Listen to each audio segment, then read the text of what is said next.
अपना सहारा 9 today voice news channel. 75 जनपदों की 75 उत्पाद। अब तो अलग अलग जनपदों में और भी नए उत्पाद हमारे सामने आए हैं। लोग उसके बारे में कहते हैं साहब हम इसको भी आगे बढ़ाना चाहते हैं, और हर एक ने कुछ ना कुछ नए मील के पत्थर गढ़े हैं, आगे बढ़ने के लिए एक नया माहौल दिया है। और इसीलिए यहां पर जितने भी हमारे बैंकर्स बैठे हुए हैं, मुख्य महाप्रबंधक बैंक के या महाप्रबंधक गण, अन्य वरिष्ठ अधिकारीगण बैंकों के बैठे हुए हैं, वित्तीय संस्थाओं के बैठे हैं, मेरा उन सबसे आग्रह होगा कि अभी हमारा जो CD रेशो है इसे हम लगभग 53% तक पहुंचाने में तो सफल हुए हैं। अगले हमारा प्रयास होना चाहिए कि इसे हम अगले एक वर्ष के अंदर, आज आपने जो एक लक्ष्य रखा है कि 2022-23 के लिए तो यानी 2.35 लाख करोड़ रुपए के वार्षिक ऋण योजना का शुभारंभ भी आज आपने यहां पर किया है, और 2.35 लाख करोड़ रुपया उत्तर प्रदेश में ऋण वितरण की जिस बड़ी कार्य योजना को आप आगे बढ़ा रहे हैं, मेरा आप सबसे आग्रह होगा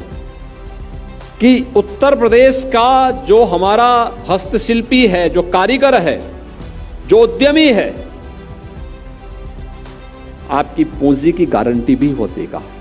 और हम राज्य स्तर पर भी इस प्रकार की योजना तैयार करने जा रहे हैं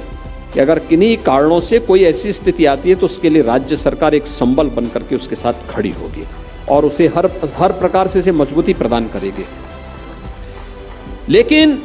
इसके लिए हम नई योजना लेके आ रहे हैं, बहुत सारी योजनाओं को लेके आ रहे हैं। एक परिवार कार्ड हम जारी करने जा रहे हैं।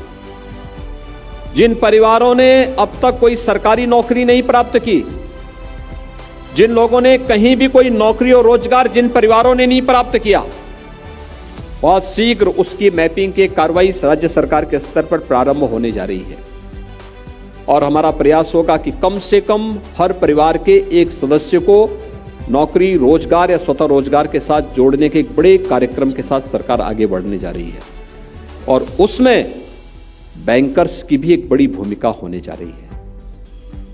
हमारे उद्यमियों का, कारीगरों का, हस्तशिल्पियों का, परंपरागत जो उत्पाद हैं, इन सभी की एक बड़ी भूमिका होगी। और इस दिशा में आप सबका आह्वान करूंगा कि हम अगले एक वर्ष के दौरान प्रयास करें कि यूपी के CD रेशो को हम लोग 53 से बढ़ा करके 55 तक पहुंचाने में योगदान दे सकें, और अगले 5 साल का एक लक्ष्य तय हो कि हम इसको 60% तक पहुंचाने में भी हम इसको आगे बढ़ा सकें। यानी यह कर्म दर कर्म आगे बढ़ता हुआ दिखाई देगा तो लोगों के मन में एक विश्वास बैंकों और वित्तीय संस्थाओं के प्रति भी बढ़ेगा।